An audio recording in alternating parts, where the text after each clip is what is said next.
Greetings, fellow mortals. When you're in a long-term relationship, eventually you come to understand an important fact.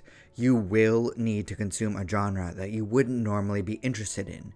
To fit a stereotype, in my case, as a straight man married to a woman, that genre is romantic comedies.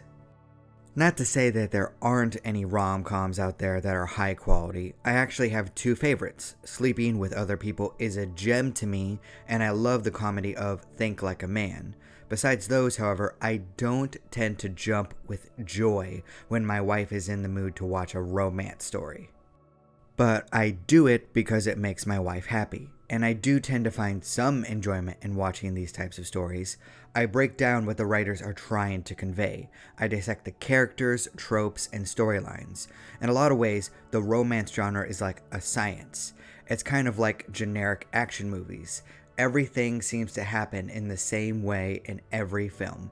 Granted, I'm not too interested in generic action movies either, but I find the trends to be interesting at least. I find that it helps me be a better writer. Understanding all of the different aspects of storytelling is important to becoming a better artist. So I do like the rom-coms as a study. Not to mention that I do love spending time with my wife and making her happy, but I never lie to her and say that it's my favorite genre ever. Except there is one romantic show that I absolutely adore. Now, it could be because of the complete mess that it ends up being every season. Maybe it just makes me grateful that I'm no longer in the dating world. Or it could simply be that I just like people watching. Love is Blind is far from a perfect show, but I find myself stunned by how much I look forward to watching a new season. In fact, it's gotten to the point that I would even watch the show without my wife. Well, maybe not, but that's not something that I ever plan to find out. After all, half of the reason that I enjoy the show so much is that it stimulates conversations with my wife. Sometimes one episode will take 2 hours simply because of how often we pause the show. And it's interesting because I like the show for a few reasons. One, I get to break down who these people are. I get to see them say who they are in one of the most raw ways possible while they're in the pods. Then I find out who they really are when they're interacting with their partners leading up to the weddings.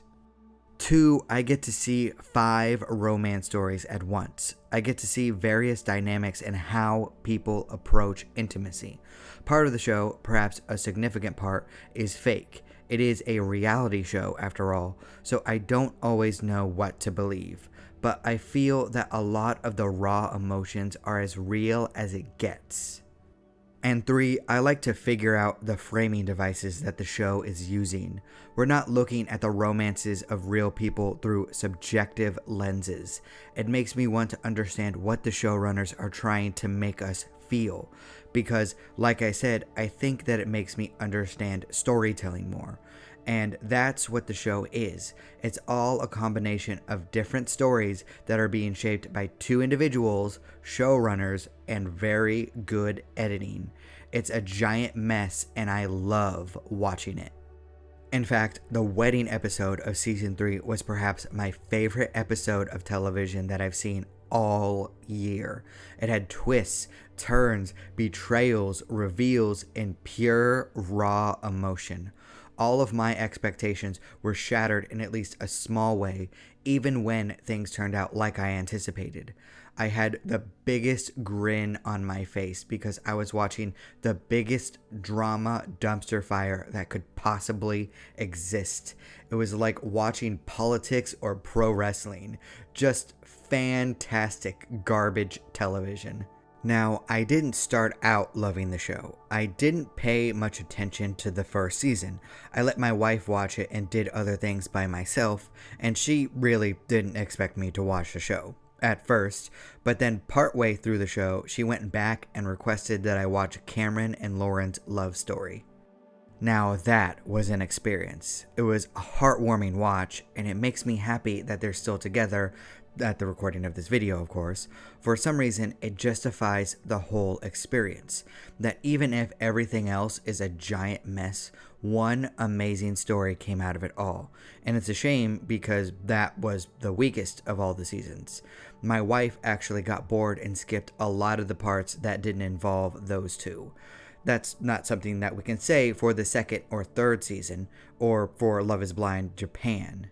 And before you bring it up, I do know about Love is Blind Brazil. I'm saving that one for a really, really bad week where my wife needs a pick-me-up because she's sad. Because that's going to happen eventually and I need something to cheer her up.